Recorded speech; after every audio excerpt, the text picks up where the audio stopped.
Agora tem um microfone para mim. Boa. Então é isso, essas são as indicações boas de livros. Semana passada eu indiquei o Sumário, tem 2 livros de Cristologia muito bom. Um é Christology, do Daniel Akin, que é o presidente do Seminário Batista dos Estados Unidos, do Seminário Batista do Sul. E o outro é Cristologia, de um pastor assembleiano, Ezequiel Soares, também muito bom, muito completo. Então são esses livros que eu indico para vocês, se quiserem se aprofundar nessas 2 disciplinas que a gente viu semana passada e esta. Beleza? Todo mundo conseguiu fazer a tarefinha? Não. Mais ou menos. Quem conseguiu ler um pouco o material, levanta a mão. Glória a Deus, já está bom o tamanho. Quem conseguiu responder aquelas perguntas que eu coloquei no grupo? Muito bem. Então tá bom. Oi.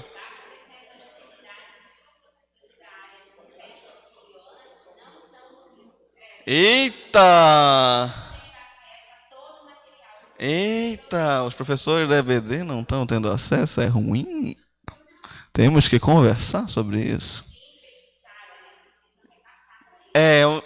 A Lívia me colocou quarta-feira como administrador do grupo, agora eu tenho o poder. Então depois vocês me passem os números de quem está fora. Quem está fora do grupo, levanta a mão. Meu Deus! Temos bastante pessoas fora do grupo. Aqueles que estão fora serão encontrados. É o grupo da EBD. É um grupo especial de pessoas que vão para o EBD.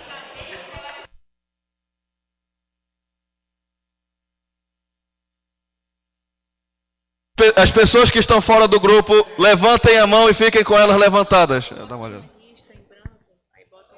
Ah, tá.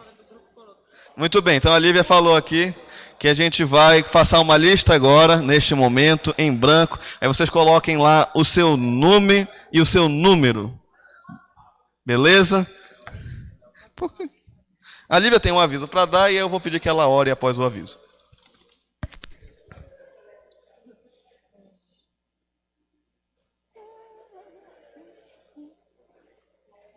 Pode colocar isso aqui, conectar.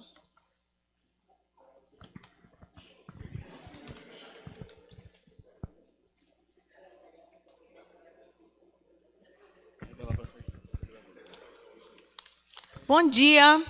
Rapidamente, irmãos, é só para comunicar aos irmãos a respeito do espaço físico, porque dia 13 já é o nosso EBD. Né? Eu acho que a gente ainda está naquele ritmo de festa ainda, né? De férias. Mas é importante a gente se encontrar, reunir, fazer o planejamento. Né? Eu acredito que a gente vai seguir as mesmas diretrizes do período passado, né? Cada módulo, o mesmo material. E quanto às salas, só para vocês terem ciência, permanecem as mesmas, tá bom? Permanecem as mesmas salas. A única sala que vai mudar será a nossa, que será na sala 8, tá bom? Mas o resto permanece o mesmo. Nós fizemos uma pequena alteração por conta da estrutura lá da sala 11, que é em cima da cozinha, e a sala disciplinas espirituais foi para a sala 7. Então, permanece da mesma maneira. Isso, maior? Tá no grupo da EBD também, tá bom? Tá no grupo da EBD. Já colocou aí? É porque ele está reproduzindo a imagem do notebook. Mas está lá no grupo da EBD, depois, quando vocês, quem não está lá, for reinserido, aí eu compartilho novamente, tá bom? Vamos orar? Senhor, muito obrigada por esse tempo. Eu te louvo pelo teu amor, nós te agradecemos, Senhor, porque não foi nós que escolhemos o Senhor primeiro, foi o Senhor que nos escolheu. Pecadores, limitados, Senhor, nós somos totalmente dependentes do Senhor. O fato de nós estarmos aqui foi porque o teu Espírito conduziu o nosso coração para que essa manhã nós estivéssemos buscando a Jesus. Então, por isso pedimos que o Senhor ilumine o nosso entendimento, porque não são homens, não são pessoas, embora sejam importantes, mas é a tua ação, é a ação do teu Espírito que verdadeiramente irá esclarecer o nosso entendimento, que verdadeiramente nos dará unidade, Senhor, que verdadeiramente nos livrará dos enganos do diabo, que também nos livrará dos enganos do nosso coração. Nós queremos pedir perdão pelos nossos pecados essa manhã e te agradecer pela restauração que temos em Jesus e pela comunhão que temos com teu Espírito. E assim, abertos à tua direção, nos submetemos à tua palavra, nos submetemos ao teu ensino, e que se há, porventura, resistência em nosso coração, se há, Senhor Deus, preconceito, se há pensamentos preconcebidos que não estão de acordo com a tua palavra, que o Senhor, por favor, sonde o nosso coração e nos ensine. Que o teu Espírito nos pastoreie pela verdade. Que o Senhor nos pastoreie e nos conduza pela verdade, Senhor, porque nós não sabemos como convém. Mesmo que tenhamos estudos teológicos, mesmo que nós tenhamos títulos, mas nós não sabemos como convém, Senhor. A nossa mente é limitada. E por isso pedimos a Ti que o Senhor nos ajude. E que nessa manhã saiamos daqui diferente de como nós chegamos, Senhor. Obrigado por esse tempo. É na dependência do Senhor Jesus que nós oramos. Amém. Amém. Então vamos lá, a nossa aula de hoje é soteriologia. Vocês vão entender o que essa palavra significa. Mas antes vamos sintonizarmos no assunto. Vamos ter um pequeno momento aqui. Alguém conseguiu resolver esta dúvida aqui em casa? Vou ler para os irmãos e a gente vai discutir. Raquel é professora de crianças na EBD e possui uma aluna que nunca entendeu a doutrina da segurança da salvação, que também é conhecida como doutrina da perseverança dos santos, de modo que toda vez é perguntada pela criança de que modo ela pode ser salva se continua a pecar. Raquel, preocupada em como ensinar a criança sobre essa doutrina, lhe procura e pede ajuda. Então, de que modo e através de quais textos bíblicos pode-se dar convicção à criança de que uma vez salvo, salvo para sempre? E aí, gente? Isso aí é boa para professor de criança. Eu fui durante muitos anos professor de criança, né? Então, sempre tem aquela criança que gosta de aceitar Jesus toda a aula. Quem nunca teve essa criança que gosta de aceitar Jesus toda a aula? Pois é, sempre tem uma criança que quer aceitar Jesus toda a aula. Então, essa pergunta é justamente sobre isso. O que eu faço para ensinar a criança de que ela não precisa aceitar Jesus toda a aula, basta ela receber Cristo uma vez e ela é salva e salva para sempre? E aí, como a gente pode mostrar isso para uma criança e provar através de textos bíblicos? Lembre-se, estamos diante de uma criança. Então tem que ser o mais simples e didático possível. Com vocês. Alguém tem alguma ideia? Vai, Joquebed. Eu usaria João 10, de 27 a 30, para trabalhar a questão da segurança de salvação, né? Senhor Jesus, não dá para ler o texto agora, mas, inclusive, ele é citado aqui, né?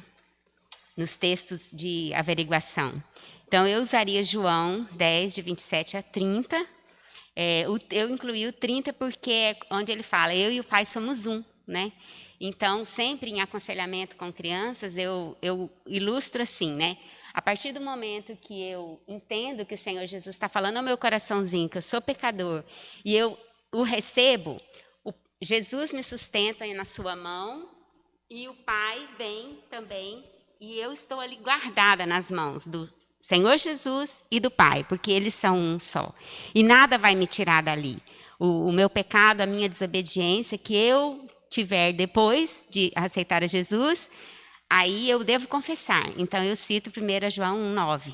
Então, eu gosto muito de trabalhar esses dois textos, e às vezes eu até ilustro para a criança. Eu pego um objeto, né, coloco na mão e falo, ó, esse é Jesus, esse objeto é você.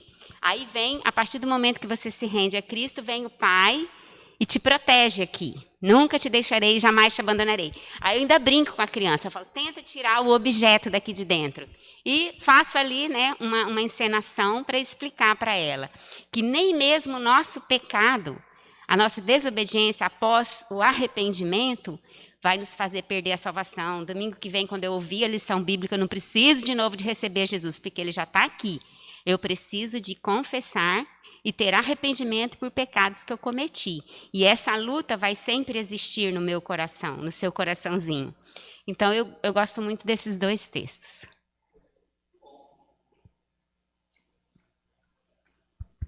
Alguém mais? Ah, o teu é idoso, mas pode. Então vamos lá, Ivan. Para a criança, no caso que a irmã falou, realmente, eu teria que explicar para ela. Deixa eu botar aqui o óculos que eu não enxergo. Seria João 3, de 3 a 7, né? Que fala do novo nascimento. Porque aí eu falaria para ela explicando que, uma vez que ela nasceu, ela não pode nascer de novo, né? Explicando para ela fisicamente.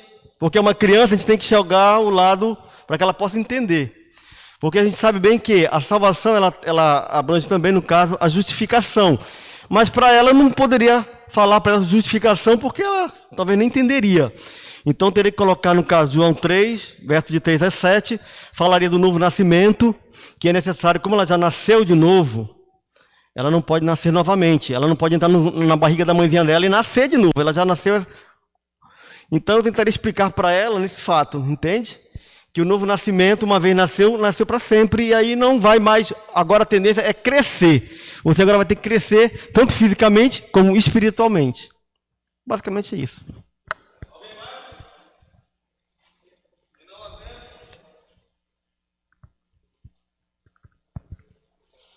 Bem, não havendo, vamos ver os textos bíblicos. Eu separei 4 textos hoje. Um, inclusive, foi o citado pela irmã Joquebed. Vamos lá. Eu vou pedir para algumas pessoas abrirem os textos. Irmão Djalma, abre João 3, versos 3 a 7. Rúbia, tu vai abrir Romanos 3, 24 a 28. Irmã Olinda, abre para a gente 1 Tessalonicenses 5, 23. E a irmã Joquebed, como citou João 10, ela vai ler João 10. Então vamos lá. Irmão Djalma conseguiu abrir João 3, versos 3 e 7. Para a gente, vou deixar o microfone com o senhor.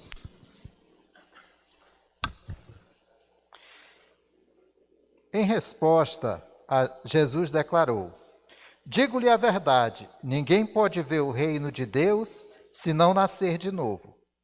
Perguntou Nicodemos: como alguém pode nascer sendo velho? É claro que não pode entrar pela segunda vez no ventre de sua mãe e renascer. Respondeu-lhe Jesus: digo-lhe a verdade, ninguém pode entrar no reino de Deus se não nascer da água e do Espírito. O que nasce da carne é carne, mas o que nasce do Espírito é Espírito. Não se surpreenda pelo fato de eu ter dito: é necessário que vocês nasçam de novo. Muito bem. Esse texto é a célebre história de Jesus e Nicodemos, né? Muito conhecida de todos nós. Mas o que Jesus está ensinando para Nicodemos e o que Nicodemos não está entendendo nessa história? Alguém pode falar aqui, explicar? Nicodemos é a criança. É a mesma, é só para ilustrar, mas que eu vejo nessa passagem a mesma ligação entre um homem cego espiritualmente e uma criança que também é cega espiritualmente. Muito bom. O que mais? Quem a gente pode ver nesse texto que nos ensina sobre a doutrina da salvação também? Que Jesus está justamente falando sobre isso para Nicodemos. Alguém?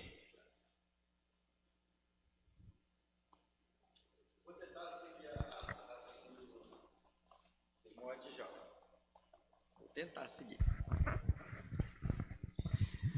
Percebe-se que Nicodemos parece, não sei se ele não tinha entendido a profundidade da explanação de Jesus, uma vez que ele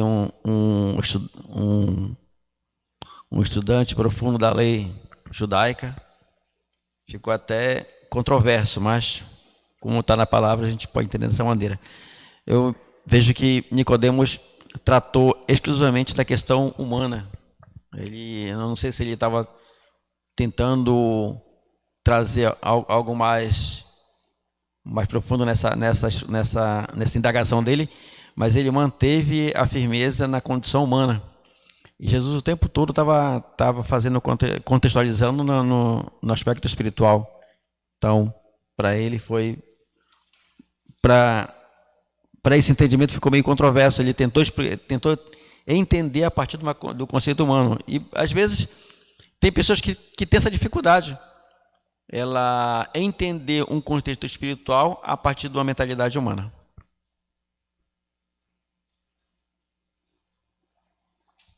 Certo. Alguém mais? Não? Tá bom. O que esse texto nos ensina? Esse texto nos ensina que a necessidade que o homem tem para que ele conheça o reino de Deus, vamos lembrar o contexto judaico da época. Os judeus, eles acreditavam que o reino de Deus viria fisicamente. As pessoas acreditavam que Jesus, se eventualmente fosse o Messias, ele deveria ser aclamado como Messias político naquele povo. Então Jesus ele vem trazendo o reino espiritual e vem mostrando que você só pode entrar no reino de Deus se nascer de novo. Então, na mentalidade de um judeu do primeiro século, como é que eu posso entrar no ventre da minha mãe e nascer de novo? Porque não tinha entendido que o verdadeiro nascimento se dava não somente de uma maneira física, mas também de uma maneira espiritual. O nascimento que Jesus fala é o novo nascimento espiritual. Então, para uma pessoa ser salva, o que Jesus está dizendo em suma é que para uma pessoa ser salva, ela deve nascer de novo. Ela deve conhecer a Cristo e deve confessá-lo como Senhor e Salvador, como o Messias, pois é assim que se obtém a salvação. Confessando o Messias como Senhor, você obtém a salvação. Vou ficar vindo e voltando com esse computador. Não morre. Ele ainda está vivo. Então, o que o texto nos ensina? Para uma pessoa ser salva, ela precisa nascer de novo. Não adianta nascer da água, senão nascer do Espírito. Inclusive tem um texto nesse mesmo contexto que diz: aquele que nasce do Espírito é do Espírito, aquele que nasce da carne é da carne, né? Então a ideia aqui é justamente essa. Para o homem ser salvo, ele precisa nascer de novo. Ele precisa ter uma mudança de vida. A gente vai ver isso muito mais profundamente no decorrer da aula. O segundo texto é o texto de Romanos 3, versos 24 e 28. Na verdade, dá para ler do 23 até o 28 direitinho. Mas ele, em sua graça, nos declara justos por meio de Cristo Jesus, que nos resgatou do castigo por nossos pecados. Portanto, somos declarados justos por meio da fé e não pela obediência à lei.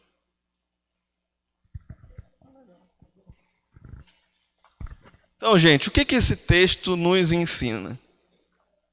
Nós somos declarados justos por Deus, mas o que isso quer dizer? Alguém? Gente, vocês estão aqui? Vocês estão acordados? Eu proponho que no próximo aula a gente tenha um cafezinho. A gente toma um café e a gente vem para a aula. Mas e aí, vocês entenderam mais ou menos o que o texto está nos ensinando? O que Paulo nos ensina através da carta aos Romanos? O que Paulo está dizendo aos Romanos? Salvação é gratuita? Vai. Salvação é gratuita e é pela graça. A salvação é gratuita e pela graça de Deus. O que mais que a gente pode obter desse texto? Esse texto tem uma doutrina muito importante, inclusive, que já foi mencionada nessa aula hoje, tá?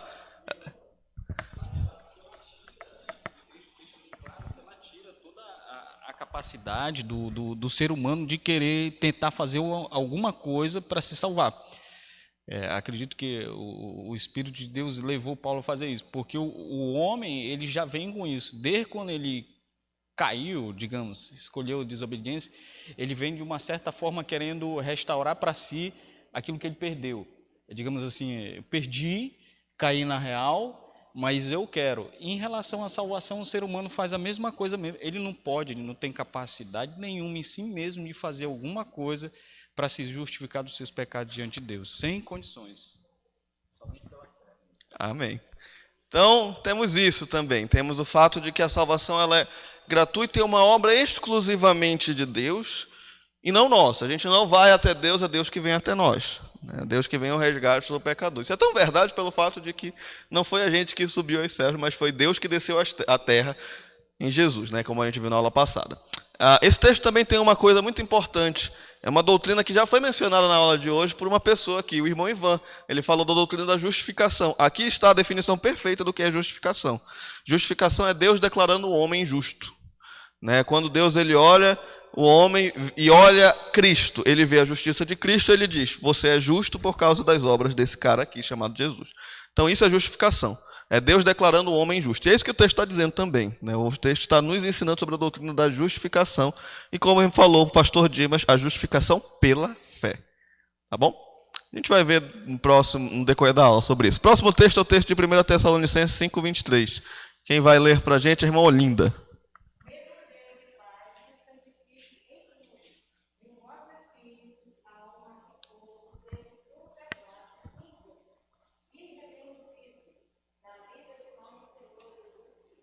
Paulo está terminando a carta de 1 Tessalonicenses com uma oração. Mas o que ele está pedindo? Alguém sabe? É uma doutrina de salvação aí. Doutrina da santificação. Aqui nós temos o claro pedido de Paulo sobre a doutrina da santificação.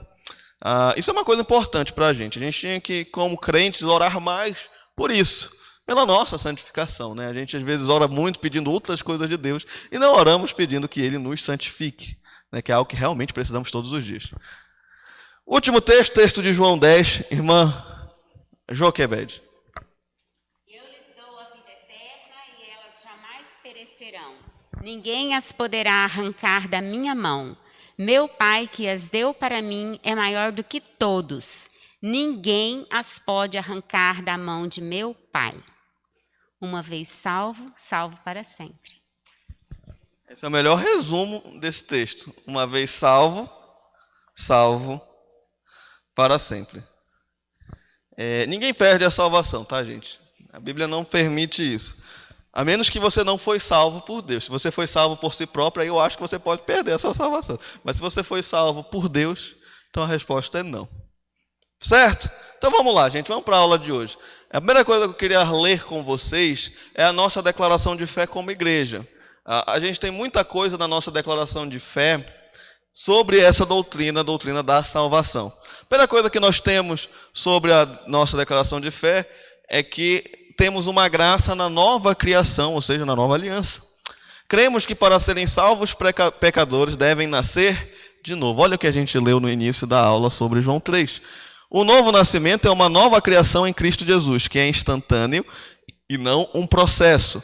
Que no novo nascimento, o morto em delitos e pecados é feito participante da natureza de vida e recebe a compreensão, não pela educação cultural, nem pelo caráter e nem pela vontade do homem.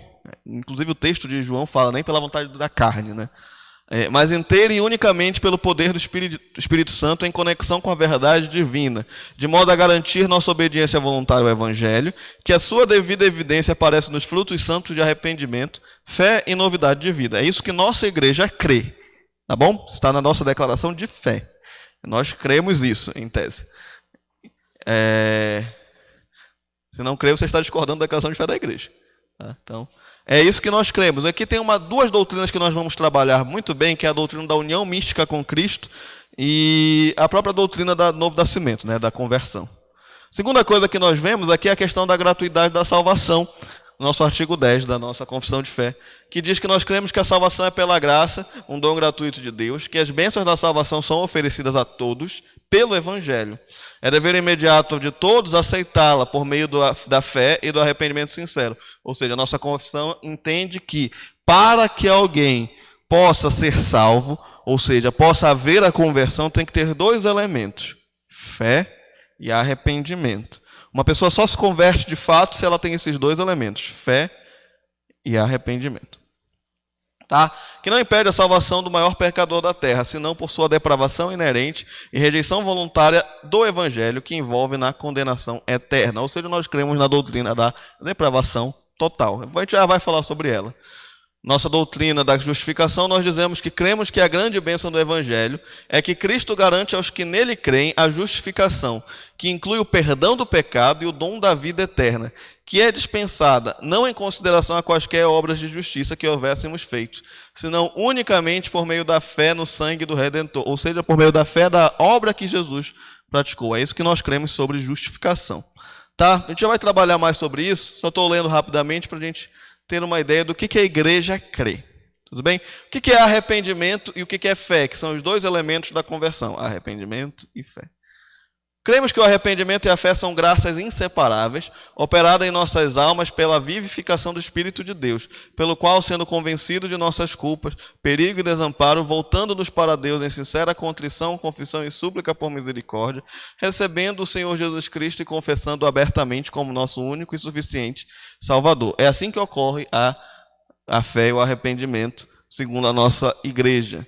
Por último, o último ponto da nossa declaração de fé que fala sobre soteriologia é sobre o ponto da perseverança dos santos. Esse nome, às vezes, é muito mal interpretado, tá, gente? As pessoas tendem a crer a perseverança dos santos como se fosse, o crente ele deve perseverar. Então, se você tropeçar, você vai para o inferno. Não é isso que a doutrina diz, tá? Na verdade, é uma má tradução do inglês, o nome perseverança dos santos. Melhor tradução seria preservação dos santos, que é a ideia justamente de que Deus ele preserva os seus para sempre. E por que é tida como perseverança e até hoje não se mudou esse termo? Primeiro, por um aspecto histórico, que a gente já vai trabalhar. Em segundo lugar, é porque, de fato, o crente em Cristo Jesus, ele perseverará até o fim. Porque Deus o preservará. Depois a gente explica isso melhor, mas a perseverança dos santos cremos que só os salvos permanecerão até o fim. Que sua adesão perseverante a Cristo é a grande marca que os distingue de professantes superficiais. Ou seja, o verdadeiro crente ele nunca vai abandonar Jesus, não por causa dele, mas por causa do que Deus fez com ele. Enquanto as pessoas que não creram de verdade vão abandoná-lo. Que uma providência especial preside sobre o seu bem-estar, ou seja, o Espírito Santo impede que ele caia em apostasia. Apostasia é o pecado de abandono da fé. Que são guardados pelo poder de Deus através da fé para a eterna salvação. Beleza? Então vamos lá, gente. Feitas essas breves ponderações sobre o que a nossa igreja acredita, vamos ao que é soteriologia. Soteriologia é uma junção de duas palavras. A primeira palavra é a palavra sotérios, do grego, que significa salvação, e a segunda é logia, de onde nós temos a palavra logos, que é conhecimento. Então, a soteriologia é o conhecimento sobre a salvação, ou melhor, traduzindo, o estudo da salvação. Como a salvação se dá no homem, como isso funciona. Eu optei por ensinar vocês, trazer essa aula hoje, pautada numa ordem, chamada Ordo Salutis. O que é Ordo Salutis? Ordo Salutis é como se dá a salvação. Qual é a ordem dos elementos da salvação? Então vocês podem perceber que tem uma sequência lógica de acontecimentos na apostila propriamente dita, que eu vou preferir também seguir na aula. Por que eu preferi esse método do que só explicar os pontos principais? Porque eu acho que isso fica mais didático na cabeça da gente, como funciona a salvação. Ter uma ordem do início até o seu final. Certo? Vamos lá. Então a salvação ela tem a seguinte ordem, a seguinte ordo, A primeira coisa que acontece se chama eleição. Lembra quando semana passada falamos que existe a eternidade passada, o tempo e a eternidade futura? Alguém lembra disso? Beleza. A eternidade passada é o momento onde só havia Deus Pai, Deus Filho e Deus Espírito Santo. Não havia tempo, logo tudo era eterno. Então esses três são eternos. A partir do momento que Deus decide criar todas as coisas, ele cria inclusive uma coisa que nós temos, que se chama tempo. E no final dos tempos, quando Jesus voltar e no seu retorno físico e visível e destruir essas coisas que temos criado e o pecado na sua integridade, ele vai acabar também com uma coisa chamada tempo. Ou seja, o tempo que teve seu início também terá o seu final. Então o tempo acabará na segunda volta de Jesus e começará um novo período da história chamado eternidade. Mas como já existia uma eternidade, então me reserva o direito de dizer eternidade futura. Então nós vivemos nesse espaço que nós chamamos de tempo. Tanto é que tempo também é uma medida escalar para aqueles que gostam de física. Então o que acontece na história? O plano de Deus, como é que funciona? Existe um momento na eternidade onde ele escolhe os seus de uma maneira soberana e livre. Então Deus elege os seus na eternidade passada, e tudo isso daqui, do chamado até a preservação, isso ocorre no período chamado tempo, ou seja, onde nós estamos. Porque o chamado diz respeito ao chamado do Evangelho. a vocação do evangelho é o fato de você, primeiro, de uma maneira geral, você ouvir a palavra de Deus. Toda vez que você está pregando a palavra de Deus, você está proclamando a salvação, você está falando do chamado de Deus a todas as pessoas. Só que esse chamado também ele é interno, no sentido de que aqueles que são eleitos na eternidade passada, eles ouvem o chamado exterior do evangelho e ouvem o chamado interior do Espírito Santo e são convencidos do seu pecado e recebem a Jesus, né? E aí vem a união com Cristo. A união com Cristo, a união mística com Cristo, é a ideia de que nós, a partir do momento que somos salvos, nós estamos unidos com Jesus. Eu e Jesus somos um, né? Tanto é que tem aquele célebre texto de Gálatas 2:20, não sou eu mais quem vivo, mas Cristo vive em mim, e este viver que vivo agora no corpo, vivo pela fé no Filho de Deus que me amou e se entregou por mim. Esse é o célebre texto para explicar a união com Cristo, que não é mais eu que vivo, mas Cristo vive em mim. Então, por causa da união com Cristo, eu estou unido com Ele, agora Ele vive na minha pessoa. E o que acontece imediatamente à união com Cristo? A regeneração. O crente é regenerado. O Espírito Santo faz uma obra no corpo, no ser humano, e regenera o ser humano ao ponto dele ser salvo. E aí, com a regeneração, pelo fato do Espírito Santo ter tocado em nosso coração e nós sermos regenerados, nós somos aptos à conversão. E na conversão existe o arrependimento e a fé, tá? Dentro da conversão está o arrependimento e a fé. Então, nós somos aptos à conversão em razão da regeneração. Imediatamente à conversão existe a justificação. Deus nos declara justos pela obra de Jesus. E aí começa uma fase, aí tem a adoção, que é concomitante à justificação, é uma consequência da justificação, na verdade. É o fato de que Deus ele olhou para a justiça de Cristo e nos declarou justos, e agora por causa disso ele pega e diz, beleza, agora que vocês têm a justiça de Cristo em vocês, vocês são meus filhos também, por adoção. Certo? E aí começa uma fase chamada santificação. Vocês vão ver na aula de hoje que existem dois tipos de santificação na Bíblia. A Bíblia usa a santificação para duas coisas. A primeira é uma santificação posicional, ou seja, o nosso estado de santo em Cristo Jesus, e a nossa santificação progressiva, que é o fato mais conhecido e mais prático que a gente vê na vida cristã. Nós sempre buscando a santidade. É o fato de termos uma nova vida em Jesus e buscarmos cada vez sermos mais parecidos com Cristo. Também, concomitante à santificação, existe a preservação ou perseverança dos santos. Tá? Deus nos preserva e Deus nos guarda da cilada de Satanás e nos impede que nós caiamos e nós apostatemos, que nós abandonemos a ele. Um salvo nunca se perde, a menos que você não tenha sido salvo nunca. Tá? As pessoas podem ter uma experiência que elas acreditam que são salvas, mas na verdade não são. E por último é a glorificação. Essa glorificação ela acontece no exato momento que o tempo acaba e começa a nova eternidade, que é o momento em que aqueles que estiverem vivos, eles são levados aos céus e com o seu corpo eles são transformados em vida, mas aqueles que estão mortos já ressuscitam com um corpo glorificado. Vocês vão ver isso no texto de 1 Coríntios 15. Beleza? Fizemos o apanhado geral da Ordo Salutis agora e nós vamos... Alô, tudo bem? Não. Isso aqui eu não sei por que ele fica assim. Nós fizemos um apanhado geral sobre a ordem da salvação. Vamos agora a cada doutrina propriamente dita. Primeira doutrina, a doutrina da eleição. Bem, gente, essa doutrina da eleição, ela sempre deu o que falar na história da igreja. Ela sempre teve muitos problemas. Todo mundo discutia. O primeiro grande problema que houve foi a controvérsia entre Pelágio e Agostinho. Isso aconteceu por volta do século IV, depois de Cristo. Pelágio, um teólogo da igreja, ele chegou à conclusão que o homem nasce bom e pode escolher a Deus, que o homem tem a capacidade plena de escolher a Deus, porque ele é bom, mas ele pode escolher o mal e perder-se no seu pecado. Existe um problema nessa doutrina de Pelágio, é que o homem não nasce bom. Então o homem muito capaz, chamado Agostinho de Hipona, aquele que as pessoas reputam como Santo Agostinho, ele vem e responde a Pelágio e diz que não, o homem não nasce bom, o homem nasce mal, o homem é pecador e é incapaz, né, de fazer coisas boas se Deus não operar nele. Qual é a grande controvérsia aqui de Agostinho e Pelágio? A grande controvérsia está sobre uma doutrina chamada livre-arbítrio. E essa é uma controvérsia muito doida na história da igreja, que sempre dá muito problema. Por quê? Porque, de fato, existiu na história um livre-arbítrio em Adão.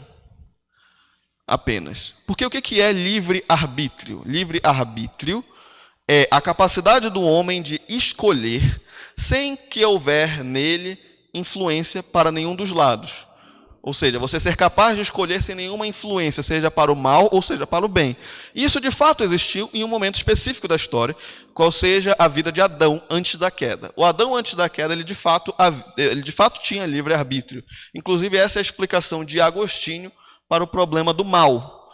A resposta de Agostinho ao problema do mal. Que Adão tinha livre-arbítrio, mas que todas as pessoas depois de Adão não tinham mais livre-arbítrio. Por quê? Porque o homem é inclinado para a sua natureza pecaminosa. Em razão do pecado, aquilo que nós tínhamos de bom se torna mal, se torna deturpado e nós nos perdemos com isso. E nós não temos mais a capacidade de buscar a Deus. O que aconteceu na história?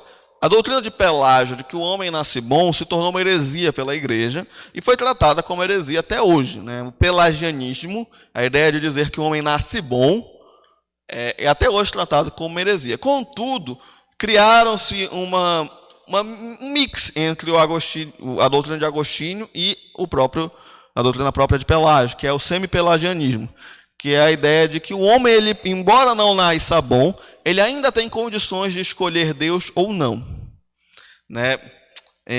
Beleza, isso permeou toda a reforma, toda a história da igreja, principalmente na Idade Média, da Igreja Católica, tanto é que a Igreja Católica ele adere, de certa maneira, ao semi-pelagianismo, embora não professe em palavras. Afinal, o pelagianismo, a doutrina de Pelágio, ela foi tida como heresia pela igreja. Mas, enfim, isso ficou no imaginário popular e da Igreja Católica como um todo. Passado 1000 anos depois disso, literalmente, veio a Reforma Protestante. E a doutrina adotada pela Reforma, tanto por Lutero, quanto por Calvino, como por Zwingli, e como por Martin Luther, esses principais reformadores da Europa do século XVI, é de que o Agostinho estava correto, que o homem ele não tem capacidade de escolher a Deus. O homem ele só pode ser escolhido por Deus, e com isso, e como resposta ao que Deus fez por ele, ele pode ser salvo. Essa é a doutrina que foi trazida pela Reforma Protestante como um todo. 100 anos depois da Reforma, por volta de 1600 e pouco, não vou lembrar o ano exatamente, houve um grupo de pessoas chamado arminianos, que eles eram discípulos de um cara chamado Jacobus Arminius, que foi professor da universidade na Holanda, que eles trouxeram uma coisa chamada remonstrância.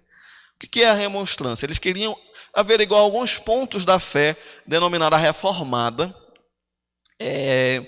naquele período e ver algumas questões. A gente já vai ver isso. Deixa eu ver se eu consigo passar. Qual foram os pontos que trouxeram os remonstrantes? Os remonstrantes trouxeram os 5 pontos, tá? Que são, primeiro, uma capacidade humana, ou seja, o homem, ele, embora caído, embora depravado, ele ainda tem uma capacidade de escolher ou não Deus. O segundo ponto dos remonstrantes é que a eleição de Deus é condicional. O que eles querem dizer com isso? Os arminianos ou remonstrantes, eles não entendiam que a eleição não existia. Para eles, a eleição de fato existia. Só que a eleição era condicionada à escolha do homem. Deus escolhia as pessoas e elas poderiam aceitar ou rejeitar o chamado de Deus. Essa é a opinião dos arminianos ou remonstrantes. Eles acreditavam que a expiação era limitada, tá? Aqui está ilimitada, isso quer dizer que a expiação ela é para todas as pessoas, o fato de Jesus ter morrido por todos. Aqui está errado, tá? Aqui está dizendo expiação ilimitada de novo, aqui é graça resistível. O que isso quer dizer é que a graça poderia ser resistida pelos homens. O quinto ponto da remonstrância não está aqui. O quinto ponto da remonstrância é que o homem poderia perder a salvação. Certo? Esses eram os remonstrantes. Eu estou fazendo um apanhado histórico, tá, gente? Antes de dizer o que eu de fato acredito. Esses são os 5 pontos da remonstrância. Houve um sínodo chamado Sínodo de Dort, onde reuniu durante 2 anos toda a igreja reformada da Holanda, e chamaram pessoas de outros países, inclusive Inglaterra e França. em Suíça, e eles esboçaram em 2 anos uma resposta aos remonstrantes, chamado Cânone de Dort.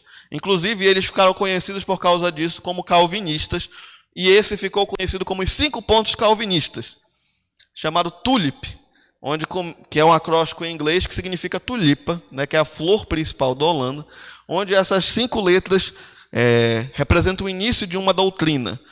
A primeira letra, T, que em inglês é total depravation, significa depravação total. E é uma resposta à ideia da capacidade humana. O que o sínodo de Dort entendeu, e os calvinistas, os 5 pontos do calvinismo entendem, é que o homem ele é totalmente depravado, ele é incapaz, mesmo no seu estado de queda, de escolher a Deus. O homem não tem a capacidade de escolher a Deus se Deus não efetuar uma obra miraculosa nele. Se Deus não for na pessoa, a pessoa não vai até Deus. Muito pelo contrário, a pessoa odeia Deus na sua essência. Esse é o primeiro ponto dos calvinistas. O segundo ponto é a eleição incondicional, ou seja, Deus escolheu independentemente da opinião do ser humano. O ser humano nunca vai conseguir rejeitar Deus justamente por causa da graça irresistível. Tá? O terceiro ponto dos calvinistas é que a expiação ela é limitada, ou seja, ele faz um contraste com a expiação ilimitada. O que isso quer dizer? É que Jesus morreu pelos eleitos. Jesus ele morreu pela sua igreja. Jesus não morreu pelo mundo inteiro. Jesus morreu apenas pela igreja dele. Essa é a opinião dos calvinistas. Quarto ponto que eles respondem é a graça irresistível. Eles diziam que os remonstrantes ou arminianos entendiam que o ser humano pode resistir ao Espírito Santo, e os calvinistas disseram que não, o homem é incapaz de resistir a um chamado do Espírito Santo verdadeiro. Quando o Espírito Santo chama para a salvação, o homem não é capaz de resistir, né? E o quinto ponto dos calvinistas é a perseverança dos santos, que é a ideia de que o homem que é salvo, ele nunca perderá a sua salvação. Enquanto os arminianos, eles entendem pela perda da salvação. Certo? Então essa é a controvérsia histórica. Deixa eu voltar nesse slide aqui rapidinho. Então nós temos essa controvérsia que permeia a história da igreja até hoje. Inclusive, sempre tem um debate de internet sobre esse tema. É sempre divertido ler. Existem 2 terceiras vias, né? Já que a gente está nesse momento político, existem 2 terceiras vias nesse caso. A primeira é dos molinistas. Os molinistas acreditam, com base na doutrina de um padre, Joseph Molin, que o homem ele é escolhido por Deus, mas tem livre-arbítrio e não perde a salvação. Eles misturam as doutrinas do calvinismo. E existem os amiraldianos ou calvinistas de 4 pontos. Os amiraldianos ou calvinistas de 4 pontos, eles acreditam que todos os 5 pontos do calvinismo, exceto um, que é o da expiação limitada. Eles dizem que, na verdade, Jesus morreu por toda a humanidade. Tá? Qual é a minha opinião sobre isso? Eu sou calvinista, eu acredito nos 5 pontos do calvinismo, tá, gente? Essa é a minha opinião particular.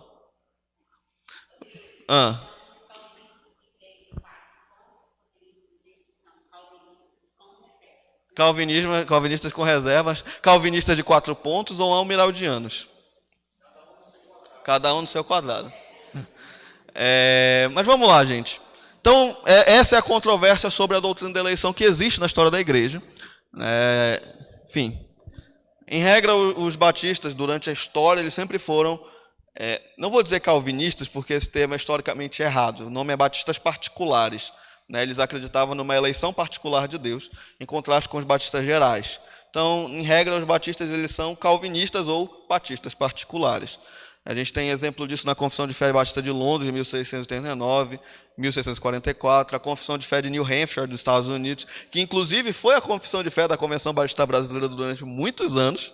Tá? Então, a Convenção Batista Brasileira ela era naturalmente calvinista. Então, nós vemos então que as igrejas batistas como um todo, elas sempre foram calvinistas, né? Na história. Existem alguns movimentos batistas que são chamados batistas gerais, que eles são arminianos. Enfim, feito esse apanhado histórico, no ponto de vista da eleição calvinista, existem 2 correntes, né? O do supralapsariano e do infralapsariano, esses nomes toscos que as pessoas escolhem, que podem ser bons nomes para filhos, se um dia vocês quiserem. Segundo os calvinistas supra-lapsarianos, Deus ele fez a seguinte ordem no seu plano universal. Primeiro ele elegeu alguns para a vida eterna, depois ele permitiu a queda, em seguida ele permitiu o dom de Cristo para salvar os eleitos, o dom do Espírito Santo para redimir os seus e uma santificação de todos os redimidos e regenerados. Tem naquele quadrinho lá no final, para vocês um dia quiserem estudar isso com mais a fundo. Os infralapsarianos, eles dizem que Deus ele permitiu primeiro a queda, depois elegeu alguns, e depois teve o dom de Cristo, o dom do Espírito Santo e a santificação. Vocês observam que existe uma inversão aqui, né? Entre o primeiro e o segundo ponto. Qual é a mudança pragmática nisso, né? O que isso quer dizer?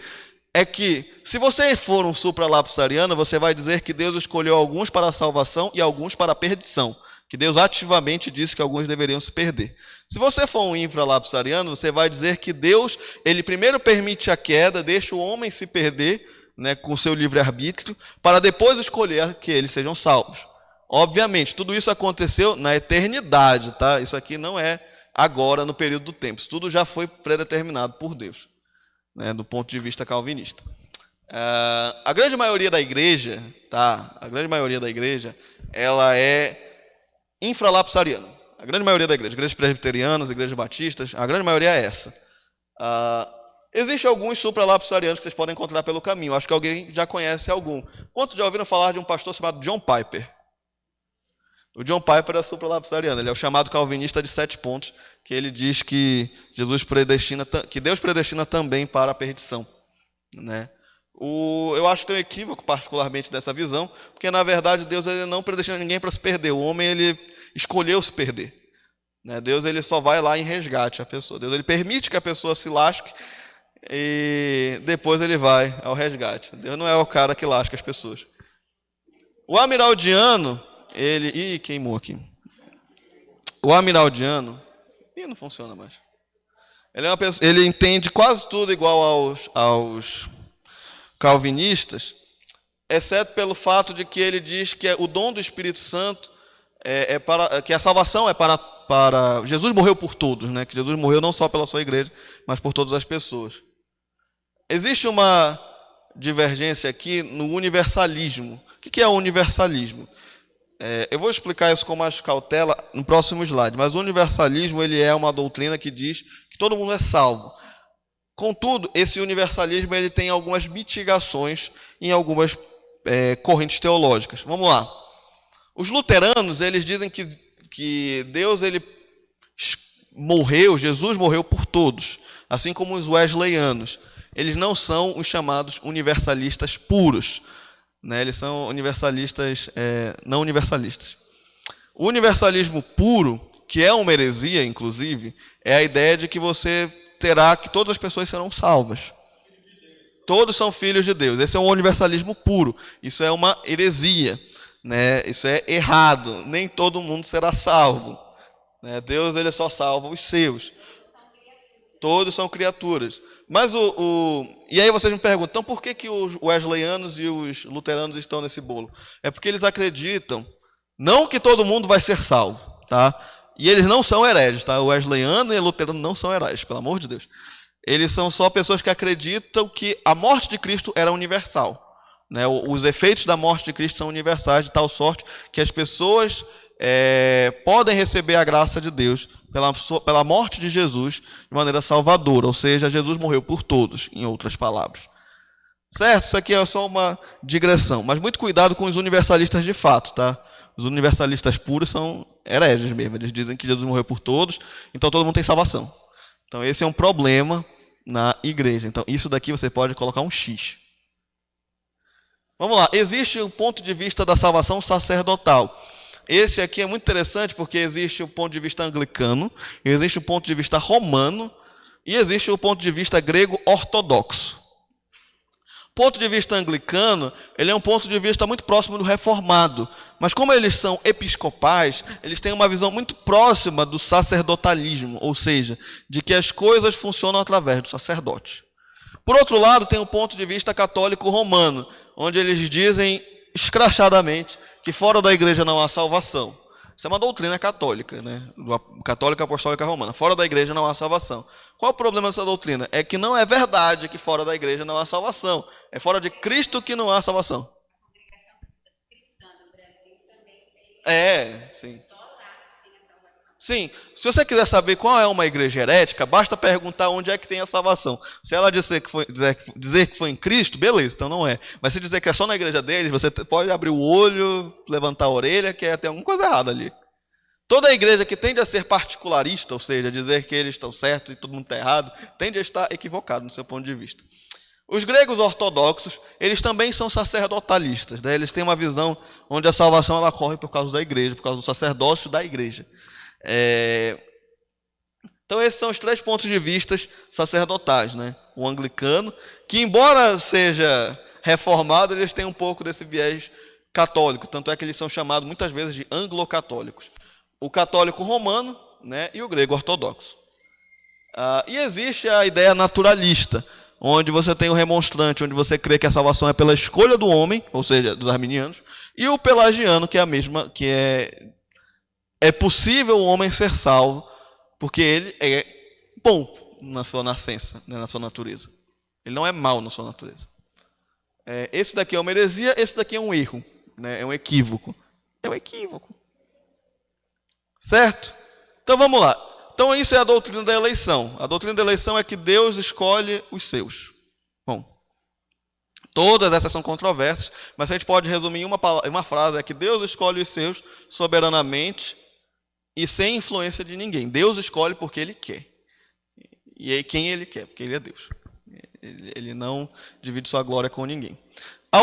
A segunda doutrina da Ordo Salutis é a doutrina da vocação. A doutrina da vocação é a ideia de que existe um convite para a salvação. Esse convite ele é externo, ou seja, ele pode ser externo. O que isso quer dizer? Ele é para pessoas, ele é falado, ele é ouvido por outras pessoas, ele é exteriorizado, você ouve, você sabe. Ele pode ser universal, ou seja, se eu chegar numa praça e começar a falar que Jesus é o Salvador do homem, porque o homem está perdido no pecado, eu estou fazendo uma vocação externa e universal. Porque eu estou falando para todo mundo que está ali, de uma maneira que eu estou exteriorizando isso para as outras pessoas. Venham e receba Cristo como seu Salvador, e você terá perdão dos pecados. Isso é uma vocação externa e universal. Contudo, essa vocação ela pode ser formal e interna. Como é que é essa vocação formal e interna? É a vocação que ocorre dentro do coração do pecador. É quando Deus chama o pecador ao arrependimento. Não sei se vocês lembram de quando vocês se converteram, mas quando você se converte, normalmente, você sente algo muito diferente em você mesmo.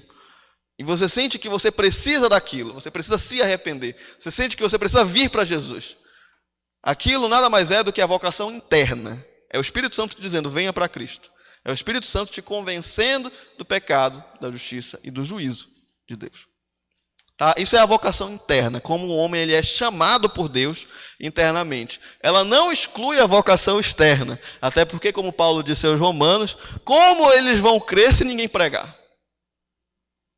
Como eles vão saber daquilo que ninguém ouviu?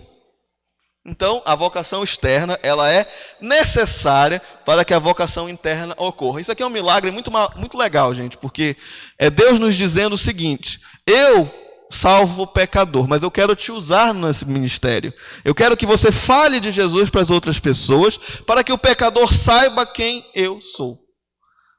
Isso é um privilégio para nós, porque Deus ele não precisava, né, da vocação externa, bastava a vocação interna e o homem já seria compungido a querer receber Jesus. Mas não, Deus ele olha da eternidade e pensa, eu quero fazer com que essas pessoas trabalhem. Quero fazer com que essas pessoas façam alguma coisa da vida delas e elas podem falar de mim para as outras pessoas. E quando elas falarem de mim, aí eu atuo com o meu Santo Espírito e convenço aquele pecador, mostrando que nós não convertemos as pessoas, mas o Espírito Santo. Mas mesmo nós não convertendo, Deus nos chama para participar da obra dele, o que é muito legal, gente. Então, essa é uma coisa muito legal da doutrina da vocação, é nos ensinar que nós, eu e você, como evangelistas, que devemos ser diariamente, nós não convertemos as pessoas. Por outro lado, Deus escolheu soberanamente esta forma que as pessoas pudessem conhecer Jesus. Deus não precisava de nós, mas Ele nos deu o privilégio de participar da sua obra magnífica de salvação. Oi.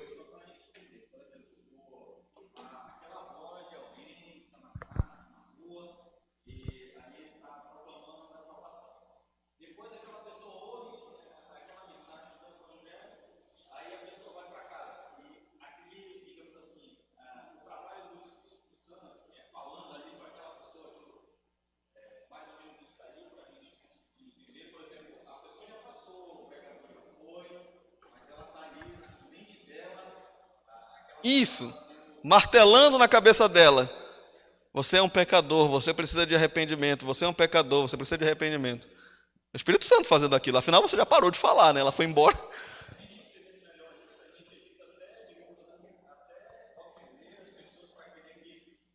Exato.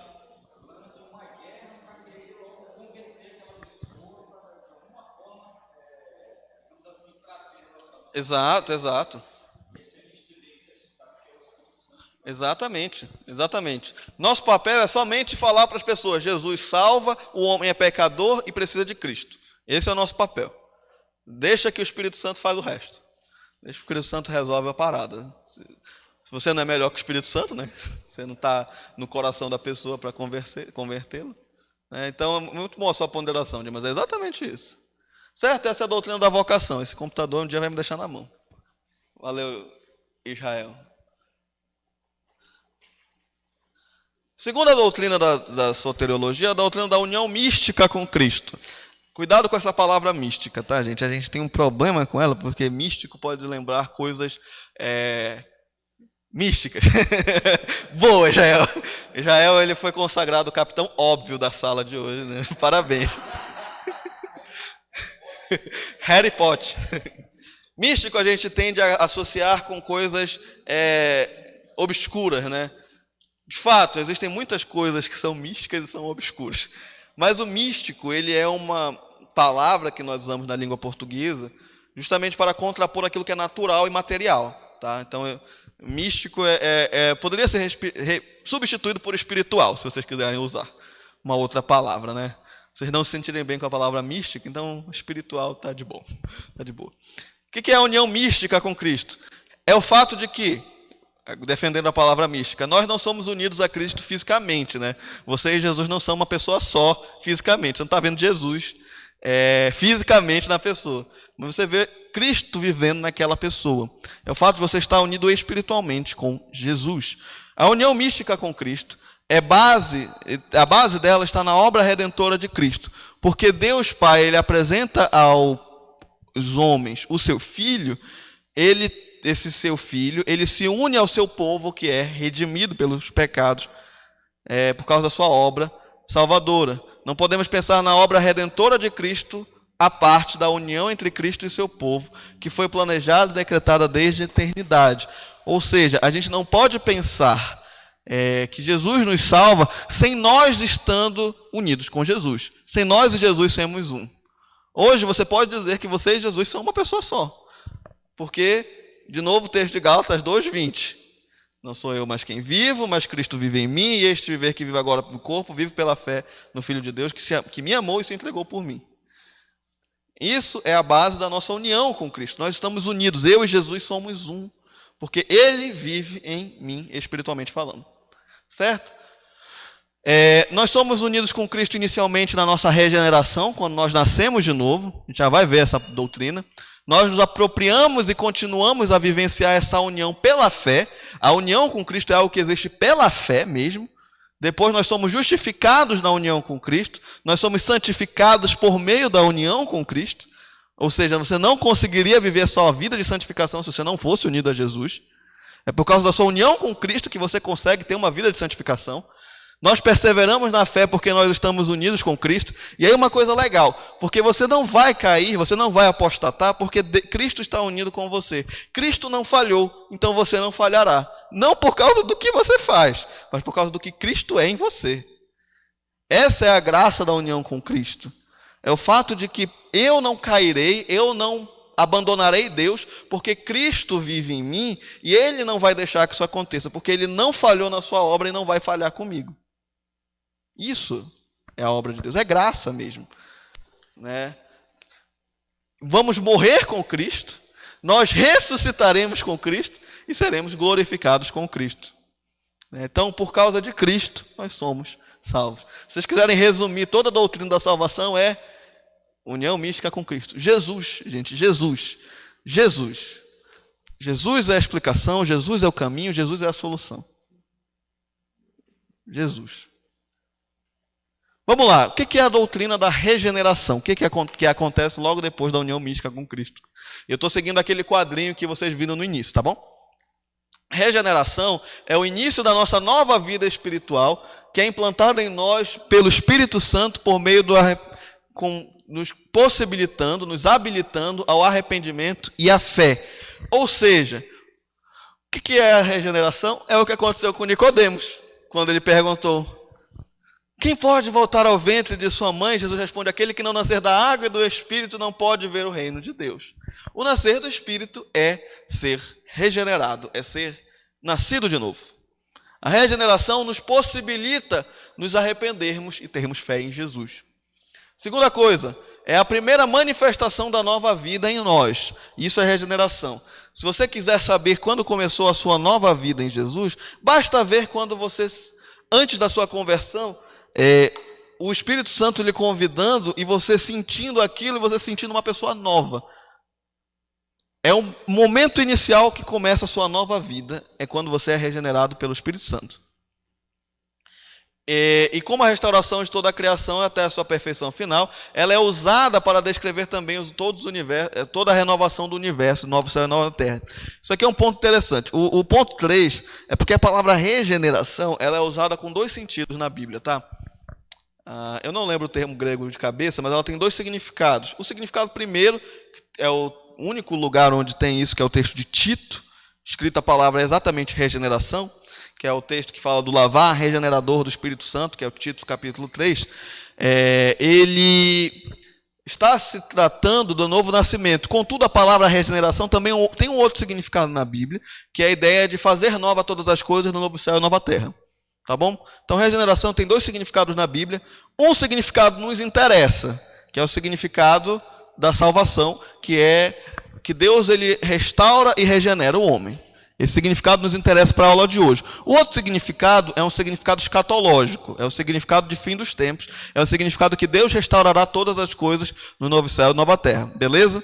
Mas o que nos interessa para a aula de hoje é que regeneração, ele é o momento em que o Espírito Santo te faz nascer de novo, é o início da tua nova vida espiritual. A regeneração ela é uma transformação instantânea, sobrenatural e radical. O que isso quer dizer? Primeiro que ela não acontece como um processo. Você não é regenerado processualmente. Aliás, se eu puder... Eu não tenho certeza, peraí. Acho que é isso mesmo. A única fase da santificação que é processual, que é um procedimento, que é um processo, é a santificação, tá? O resto, normalmente, é um ato instantâneo de Deus ou um ato judicial de Deus. O ato judicial, no caso da justificação. Então, a regeneração ela ocorre instantaneamente. É um momento em que você nasce de novo. Ela é sobrenatural, isso quer dizer que Deus que age nela, não é você que se regenera. Não é o homem que se regenerou, mas Deus que regenerou o homem. Ela é radical, no sentido de que ela muda a sua raiz mesmo. Você é feito novo e você muda de fato. Opa, água, obrigado. Pausa para a água. Estava precisando. A regeneração significa você ter uma nova vida espiritual, tá? Antes você estava morto em seus delitos e pecados, e agora você tem vida. Esse momento que você agora tem vida é o momento da regeneração. A regeneração muda a pessoa por completo, tá? Oi? Também, verdade.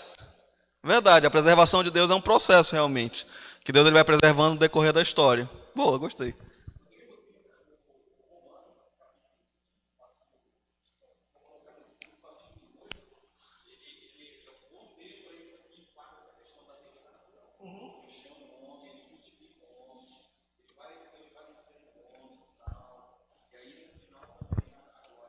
Sim.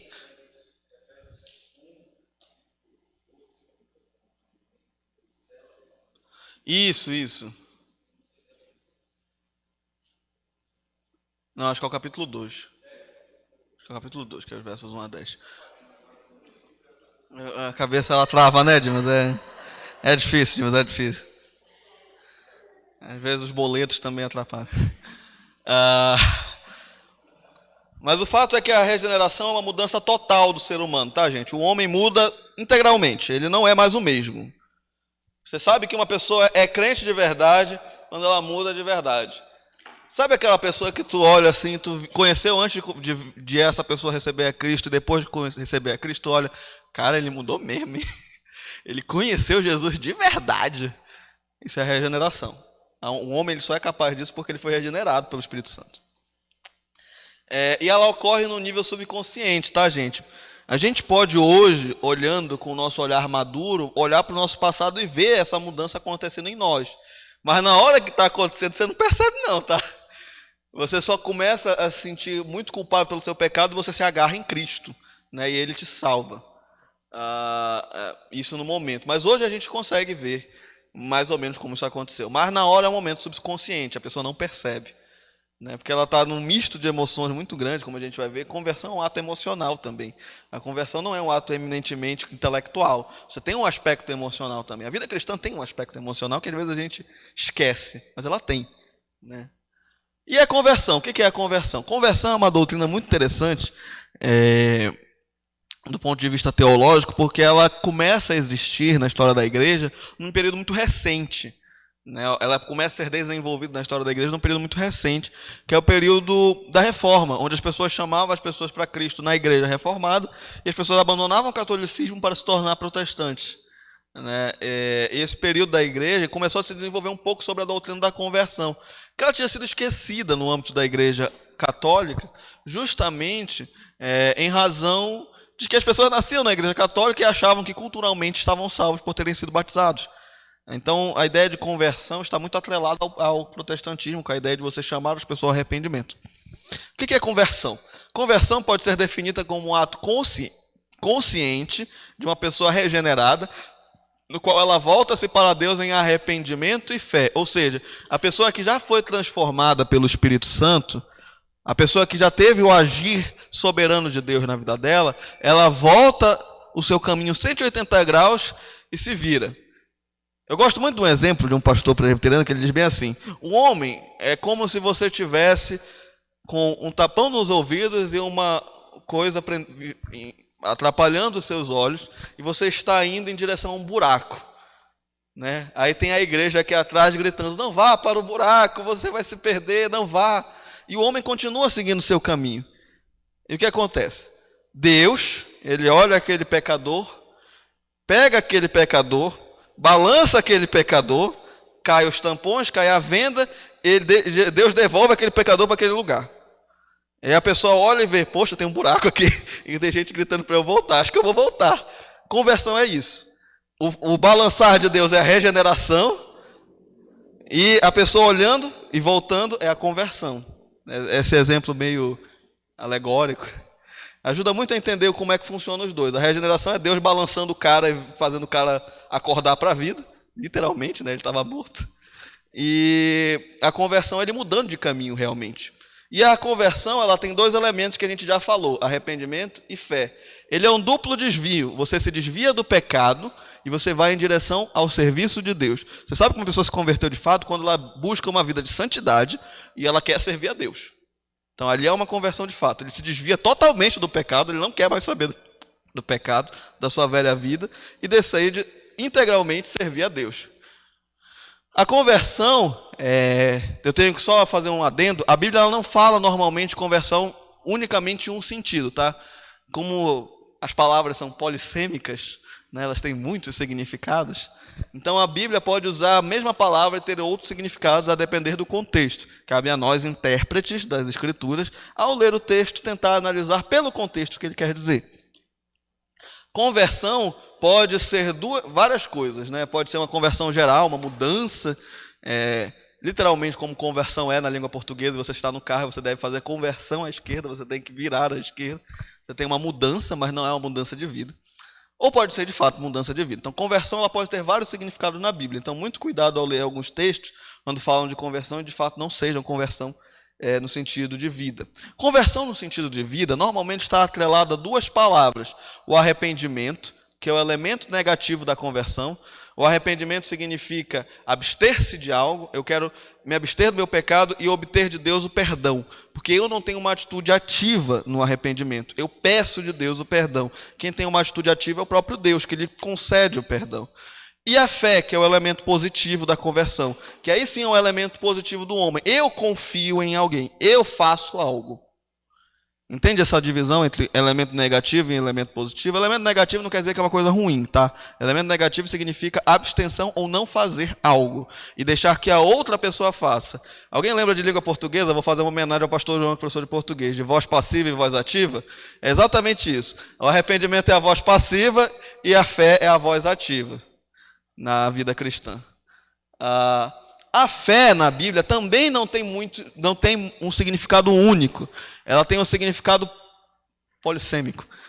Ela pode ser histórica, ela pode ser temporal, ela pode ser milagrosa e ela pode ser salvífica, tá? O que isso quer dizer? A fé ela pode ser histórica, ou seja, eu creio que essa história de fato aconteceu. Fé significa justamente isso, fidúcia, né? Confiança. É você confiar que algo aconteceu. Eu posso ter fé na história de uma pessoa pode me contar algo, eu posso confiar que ela está falando a verdade. Isso é fé. Você não tem uma prova que aquilo é verdadeiro. E mesmo que haja provas, pode ainda ser falso. Então você está confiando em uma história. Você pode ter uma fé temporal, ou seja, você pode ter uma fé naquele momento. Você pode confiar naquilo naquele momento. Você pode ter uma fé milagrosa. Você pode crer que milagres acontecem e que aquele milagre pode ter acontecido. E você pode ter uma fé salvífica ou uma fé salvadora, que é a fé que é utilizada para a salvação. A fé que nós temos que a pessoa pode ser salva é a fé salvadora, porque a fé salvadora não é uma confiança própria. Deixa eu só abrir aqui. A fé salvadora ela pressupõe três coisas. Primeiro, o conhecimento. Depois, a confiança. E o terceiro é o assentimento. Ou seja, eu sei que algo aconteceu, eu confio que o que foi falado para mim é verdade, e eu assinto, eu concordo com aquilo. Então, a fé salvadora, a fé que você tem que ter para ser salvo, você tem que saber do que se trata, você tem que confiar no que se trata, e você tem que assentir com aquilo que a pessoa está falando. Por isso que não adianta você dizer Jesus te ama e a pessoa dizer eu aceito Jesus. Como é que a pessoa vai aceitar Jesus se não sabe nem o problema do pecado, gente? Como é que a pessoa vai receber a salvação dos pecados se ela não sabe nem o que é pecado? Você tem que pelo menos explicar para a pessoa que a pessoa está perdida nos seus pecados. Senão não é evangelismo. Senão não é salvação, porque ela não tem nem o conhecimento do que é pecado. Ela está sendo salva de quê? As pessoas perguntam sempre, elas são salvas de quê? A conversão, ela pressupõe esses elementos aqui, ó. A iluminação da mente. Existe uma tristeza do pecado. As pessoas se entristecem por causa do pecado. Elas confessam o pecado, elas odeiam o pecado e se retornam para Cristo. Têm alegria no coração em Deus por meio de Cristo e um amor genuíno por Deus e pelos outros. Então, o arrependimento na conversão pode ser definido como abandono consciente pela pessoa regenerada do pecado, onde ele abandona e muda completamente de vida, manifestando uma nova maneira de pensar, e sentir e ter vontade. Ou seja, o arrependimento, tal qual a fé, ele tem um aspecto intelectual, você tem que saber do que você está se arrependendo. Tem um aspecto emocional, eu odeio o meu pecado, eu não quero mais o pecado para mim, eu me entristeço pelo que eu fiz de errado. De novo, a vida cristã tem um aspecto emocional, a gente sente também. O ser humano não é um ser intelectual que faz tudo com base na sua mente. Não, ele sente. E tem um aspecto volitivo. Eu quero me arrepender, eu quero abandonar isso. Então, para haver uma conversão tem que ter um arrependimento com intelecto, com emoções e vontade. Então, a fé salvadora, que também acompanha o arrependimento, é definida como uma resposta ao chamado de Deus, pela aceitação de Cristo, pela pessoa como um todo. De novo, conhecimento, confiança e assentimento. E quando a mudança operada na regeneração começa a manifestar de forma na vida consciente, nós temos a verdadeira conversão, né? Nós temos aqui de novo elementos da fé salvífica. E aí nós vemos para a justificação. O que é a justificação? É o fato de Deus olhar para Jesus, a sua obra, e declarar a pessoa justa. A pessoa é justa porque Deus fez ela justa. É um ato legal de Deus, não é uma renovação, não é um processo, não é a regeneração, mas é a justificação. Diga.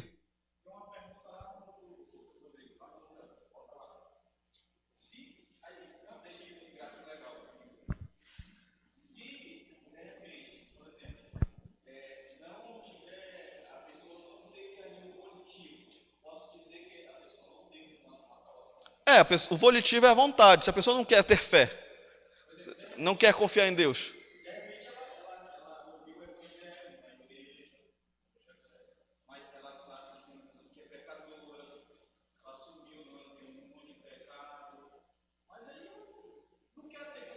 Não quer ter compromisso, é isso. Não quer.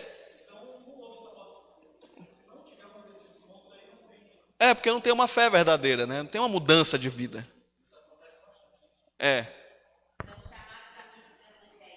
Os amigos do evangelho. Exato, eu quero viver minha vida como eu quiser. Esse é um problema. Mas rapidamente, para a gente tentar terminar, justificação. O ato de Deus tornar-nos justos, é um ato judicial. Quais são os elementos da justificação? São 2, tá, gente? O primeiro elemento é o perdão dos pecados com base na justiça de Deus. O segundo elemento é a adoção como filhos de Deus. Vocês vão ver que a adoção é um elemento da justificação, mas na verdade pode também ser entendido como um desdobramento da justificação. Pelo fato de Deus nos declarar justos, Ele nos adota. E o que significa adoção? A adoção é a nossa posição como filhos e filhas de Deus e todos os privilégios que advêm essa posição, tá, gente? Então, você hoje é um privilegiado, porque você é filho de Deus. Olha que coisa boa. Isso é muito legal, gente. Então, a palavra grega usada no Novo Testamento é uiotesia, né? No período na literatura grega extrabíblica, estava muito relacionado com você adotar uma pessoa de fato, né? Você se tinha os privilégios de um filho, você era um herdeiro e os pais tinham responsabilidades de cuidar desse novo filho. Por isso que Paulo lhe utiliza esse termo, dizendo que Deus ele agora tem responsabilidade sobre nós de cuidar-nos como filhos mesmo. E Deus nos cuida como filhos. Por isso que Deus dá umas repreensões bacanas na gente. Então, qual é o benefício de a gente ser adotado, né? Qual é o benefício de você ser adotado? Todos vocês são adotados, amém? Aleluia, glória a Deus. Né? Primeiro, nós temos o direito de nos aproximar com confiança, tá? Do trono de Deus. Nós podemos ir até Deus. Você não precisa mais de ninguém. Você pode ir até Deus. Você pode conversar com Deus. Você pode conversar com o cara que fez o universo. Olha que coisa legal.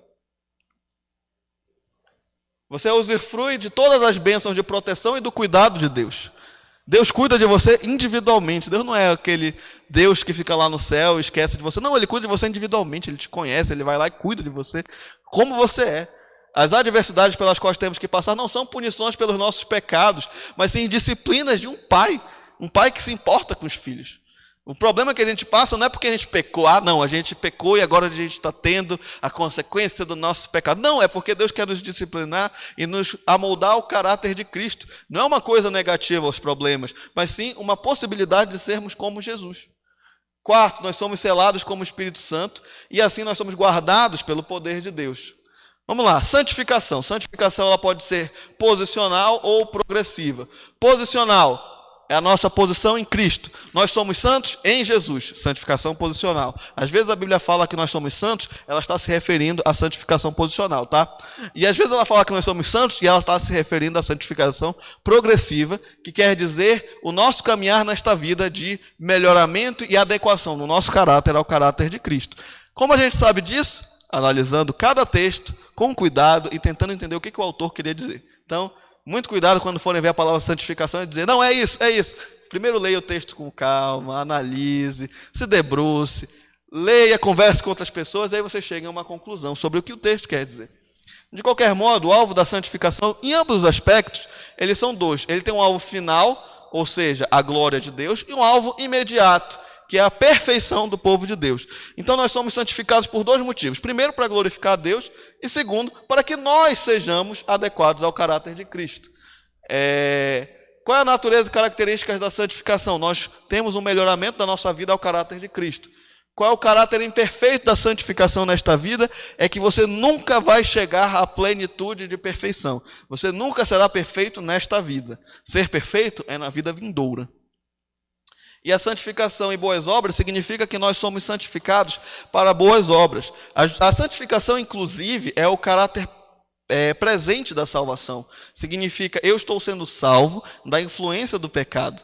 Eu não falei ainda agora, mas a justificação é o caráter passado da salvação. Eu fui salvo do castigo do pecado. A santificação, eu estou sendo salvo da presença ou da influência da influência do pecado. Então a santificação é isso. Nós abandonamos a impiedade, as paixões mundanas, aquilo que era ídolo para nós, e buscamos uma vida em Cristo Jesus. A doutrina da perseverança dos santos, ou a preservação, é o fato de que os verdadeiros crentes têm a fé verdadeira, eles não podem perder nem totalmente, nem finalmente esta fé. Ah, mas fulano se perdeu. Aí eu pergunto para essa pessoa, tá, o fulano se perdeu, fulano abandonou a fé. Uma pergunta, ele já morreu? Ah, morreu, então ele nunca foi salvo. Ah, ele ainda não morreu, então eu não sei se ele é salvo, porque se ele voltar, ele nunca perdeu a salvação. Ele estava em pecado, mas ele se arrependeu e voltou. A perseverança dos santos é justamente isso. O cara pode viver a vida dele, aceitar Jesus, e depois de aceitar Jesus, ele se perde no pecado e continua a vida de apostasia. Mas se ele se arrepender e voltar, então ele era salvo mesmo. Ele pode viver. Agora, se ele aceitou Jesus, abandonou Jesus e foi embora e morreu no pecado, ele nunca foi salvo. Então a perseverança dos santos é isso. É o fato de que aquela pessoa que você vê na igreja sendo fiel, ela é preservada por Deus até a morte dela. Se ela apostatar, ela nunca foi salva. Tem um exemplo muito legal de uma pessoa, rapidamente aqui, no Novo Testamento, lá no livro de 2 Timóteo. Alguém lembra daquele personagem que abandonou a fé? Demas, muito bem. É o Demas, não é o Dimas. Cuidado aí com os nomes. Rapaz.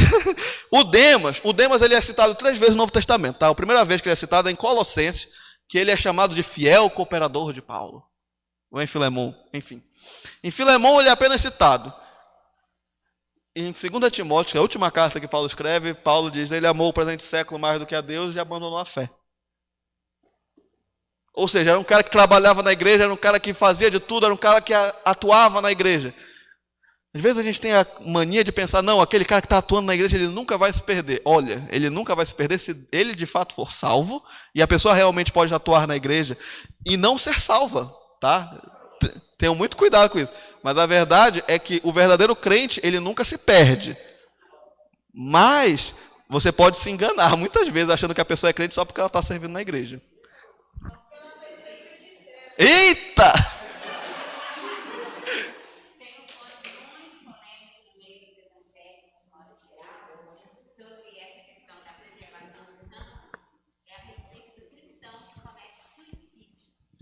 Eita, tu quer trazer essa polêmica pra cá?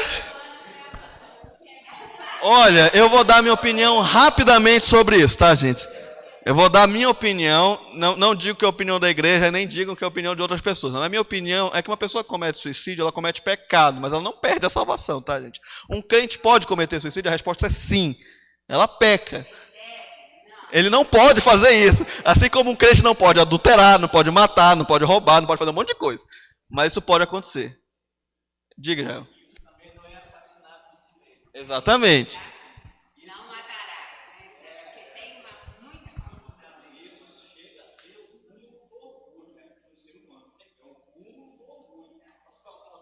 Claro, claro. A pessoa pode até levar, digamos assim, a destruição de uma geração.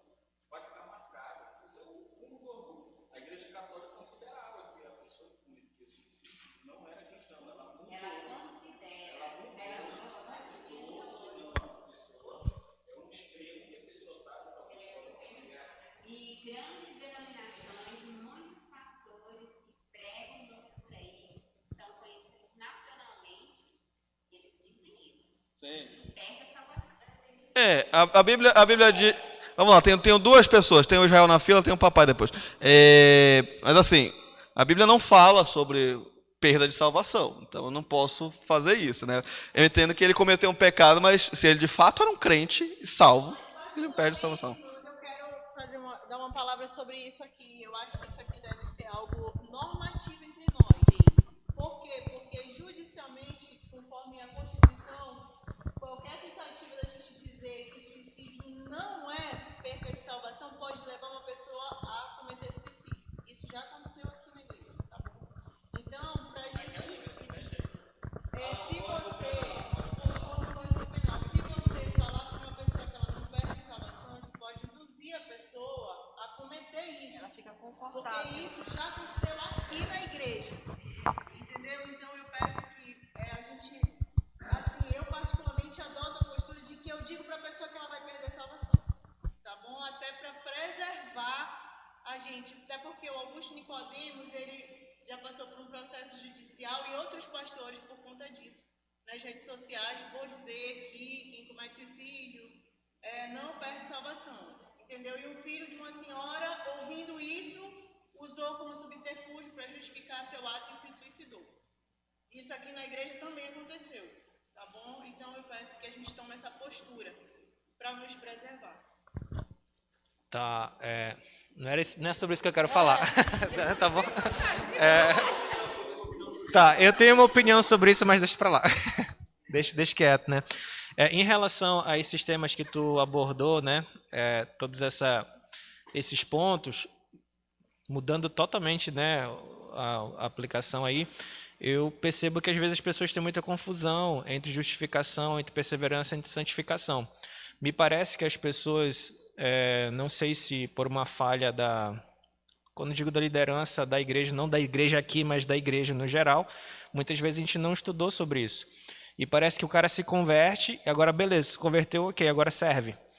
Tá bom? Vai lá, faz a tua parte, que agora é servir a Deus. E o cara se esquece de todo esse processo do que ele recebeu. E me parece que o cara está sempre... Cara não, né? A pessoa está sempre tentando ser alguma coisa que ela já é. Eu preciso me tornar isso para eu ser aceito por Deus. Aí não sei quando já viram aquela frase. Como é que eu posso fazer esse pecado se eu sou crente ainda? Né? Aí tipo, eu preciso me converter de novo. Ou então eu preciso me converter para me arrepender desse pecado para eu conseguir ser aquilo que Deus quer que eu seja. Então rola uma confusão muito grande, me parece, até com os adolescentes bastante. Eu lembro que eu me converti com 17 anos e essa era uma das minhas grandes dúvidas. Como é que eu posso cometer esse pecado se eu sou crente ainda? Ou então, eu preciso ser aceito por Deus. Eu preciso alcançar um padrão tal que eu consiga dizer assim, não tenho nenhum pecado nesse sentido, aí Deus me aceita. Mas quando eu de repente cair em tal pecado, Deus não me aceita mais, eu preciso correr para conseguir ser aceito de novo por Deus.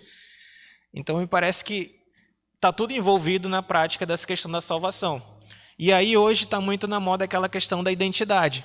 Identidade basicamente é isso que tu falou aí, sobre tudo que Deus fez por você. Cristo é tudo por nós. Cristo fez tudo por nós e na verdade você precisa só aceitar e permanecer na fé. Gosto muito do que o Schaeffer fez no livro dele sobre santificação, que ele fala que qual é a diferença da justificação para a santificação em relação à fé. Aí ele fala que na fé, na justificação você faz de uma vez por todas e que acontece externamente. Na santificação você tem fé, só que de momento em momento, para se santificar ou ser salvo daquele pecado e se conformar mais de Cristo. Só que rola uma confusão geral aí nisso tudo, aí as pessoas estão correndo. Tanto tem gente que fala, isso não é para mim, né? Porque eu não consigo alcançar o padrão de Deus. Eu não consigo largar esse pecado, não consigo mudar isso. Só que, na verdade, a pessoa é crente em Cristo. Ela é uma pessoa nova. Ela odeia o pecado. Só que me parece que não aprendeu a se santificar, ou como depender disso. Então, essa é uma parada prática de tudo do que envolve essa soteriologia aí, né? Mudando de assunto do suicídio.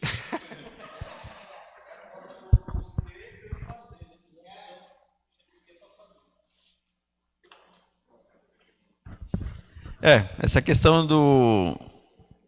de perder a salvação ao suicídio, eu vejo aqui na passagem de Sansão um ponto bem claro, que isso não se sustenta, porque se fosse esse o caso, Sansão não teria feito essa solicitação aqui.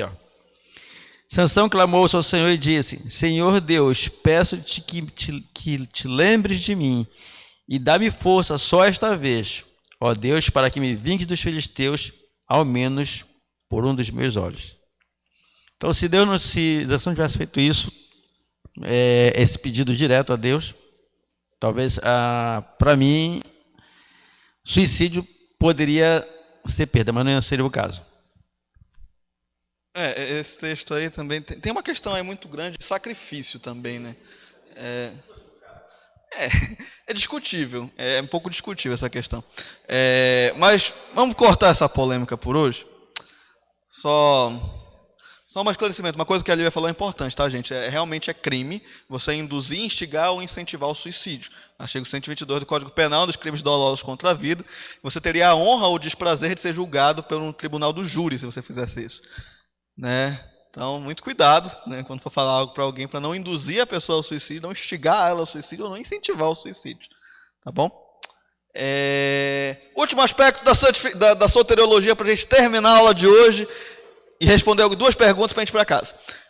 O último aspecto é a glorificação. Nós teremos os nossos corpos glorificados.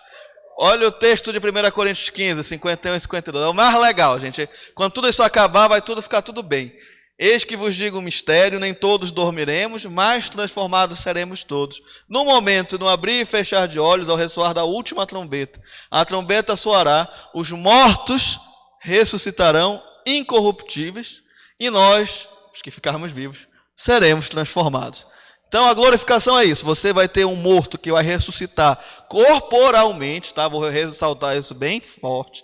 Todo homem que morreu, ele vai ressuscitar corporalmente, no corpo, num corpo glorificado. E nós, se a gente estiver vivo até lá, a gente vai ter os nossos corpos transformados tal qual os corpos que ressuscitaram primeiramente. A glorificação ela é o caráter futuro da salvação. Ela acontecerá no futuro. E nós seremos salvos da presença do pecado. Olha, está 2 vezes isso aqui. Então vamos lá. Eu tenho uma pergunta aqui, tretas. O livro de Tiago, ele cita sobre a questão de fé e obras. É um texto muito difícil, mas eu deixei para vocês pesquisarem em casa, então eu quero saber de vocês. Tiago ensina que os homens são justificados pelas suas obras? Não, por quê? As obras evidenciam a fé. As obras evidenciam a fé. Está todo mundo de acordo com a resposta dela? Amém. Se não tivesse, eu estaria preocupado. Então, vamos lá. Essa pergunta aqui, porque essa daqui a gente já falou muito. Quais são os elementos que estão incluídos na fé? A gente já falou bastante. O que é santificação e em que ela difere da justificação? O que é santificação e o que ela difere da justificação?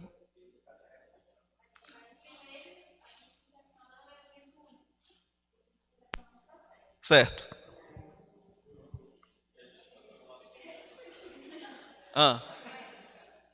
Vou deixar o microfone com você, daí você responde. É porque tá com marca, não tô entendendo. Não, eu tinha falado de primeiro que a justificação é um evento único, né? E a santificação ela é um processo. E a justificação ela é realizada por Cristo através do seu sacrifício, o qual pagou o preço pelo pecado. Então, de tornar justo o homem. E a santificação é o processo de exercício de que a gente falou agora. Então, de se de tomar forma ao caráter de Cristo. Então, ela é depois da justificação. Uma consequência.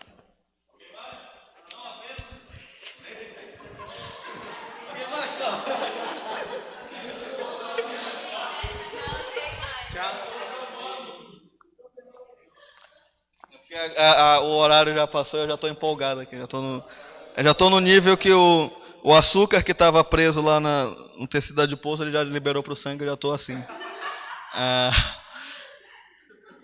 Mas se vocês tiverem alguma coisa para falar, podem falar, gente. Eu não vou tolir a liberdade de ninguém, não. Jéssica quer falar? Não. Não? Então, considero encerrado. Eu convido o pastor Dimas para ele vir aqui à frente orar e encerrar para a gente hoje. E é isso aí. Lívia vai distribuir as apostilas, estão distribuindo já. As apostilas da semana que vem, respondam em casa, leiam, estudem. Próxima aula com o pastor João. E, gente, é pior, hein? É demonologia, estudo dos demônios. Boa sorte. Valeu, Rodrigo. Deus abençoe. Excelente trabalho, né? Vou ficar de pé, gente? Antes da gente encerrar, vamos dar um muito obrigado pro Rodrigo pelas aulas aí. Vamos lá? 1, 2, 3. Muito obrigado, Rodrigo. Legal, isso aí. Muito bem. Deus te abençoe, viu, jovem? Amém. Amém. Vamos orar?